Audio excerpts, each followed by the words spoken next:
വിശ്വപ്രസിദ്ധമായ തൃശൂർ പൂരത്തിന്റെ ഭാഗമായി സ്വരാജ് റൗണ്ടിന് സമീപം പൂരപ്പന്തലിന് കാൽനാട്ടി. പാറമേക്കാവ് വിഭാഗമാണ് പന്തലിന് കാൽനാട്ടിയത്. പാറമേക്കാവ് ക്ഷേത്രം മേൽശാന്തി കാരേക്കാട്ട് രാമൻ നമ്പൂതിരിയുടെ ഭൂമി പൂജയ്ക്ക് ശേഷമായിരുന്നു കാൽനാട്ടൽ നടന്നത്.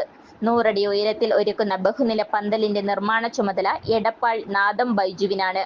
പാറമേക്കാവ് ദേവസ്വം സെക്രട്ടറി ജി രാജേഷ്, മുൻ മന്ത്രി VS Sunilkumar, Paramekkavu Devaswom president doctor Balagopal, Cochin Devaswom board president K Raveendran, തട്ടകക്കാർ എന്നിവർ ചേർന്നാണ് കാൽനാട്ടിയത്. പാറമേക്കാവിന്റെ പൂരം ബ്രോഷറും പ്രകാശനം ചെയ്തു. പൂരം അതിഗംഭീരമായ രീതിയിൽ നടത്താനുള്ള എല്ലാ ഒരുക്കങ്ങളും പൂർത്തീകരിച്ചിരിക്കുകയാണ്. അതിന്റെ ആവേശകരമായ തുടക്കം എന്ന് പറയുന്നത് ഇന്ന് പാറമേക്കാവിന്റെ 100 അടിയിലധികം ഉയരമുള്ള അതിഗംഭീരമായിട്ടുള്ള മണികണ്ഠനാലിലെ പന്തലിന്റെ കാൽനാട്ട് കർമ്മം കഴിഞ്ഞിരിക്കുകയാണ്. ഇത്തവണത്തെ വെടിക്കെട്ട് കഴിഞ്ഞ വർഷത്തെക്കാളും അല്ലെങ്കിൽ മുൻകാലത്തെക്കാളും കൂടുതലായിട്ട് അടുത്തുനിന്ന് കാണാൻ കഴിയുന്ന ഞാൻ പ്രതീക്ഷിച്ചു. കാരണം എന്താ വെച്ചാൽ ഇത്തവണ ഫയർ ലൈനിൽ മാറ്റം വരുത്തി കഴിഞ്ഞാൽ കുറച്ചും കൂടെ അടുത്ത് വരാനുള്ള ഒരു സംവിധാനം ഉണ്ടാക്കാൻ വേണ്ടിയിട്ടുള്ള ഒരുക്കങ്ങൾ സംസ്ഥാന ഗവൺമെന്റ് ചെയ്യുന്നുണ്ട്. ദേവസ്വം ബോർഡുമായി സഹകരിച്ചുകൊണ്ട് ഇന്നലെ ബഹുമാനപ്പെട്ട മന്ത്രിയൊക്കെ അതിനെപ്പറ്റിയുള്ള വിശദമായിട്ട് പറഞ്ഞു കഴിഞ്ഞിട്ടുണ്ട്.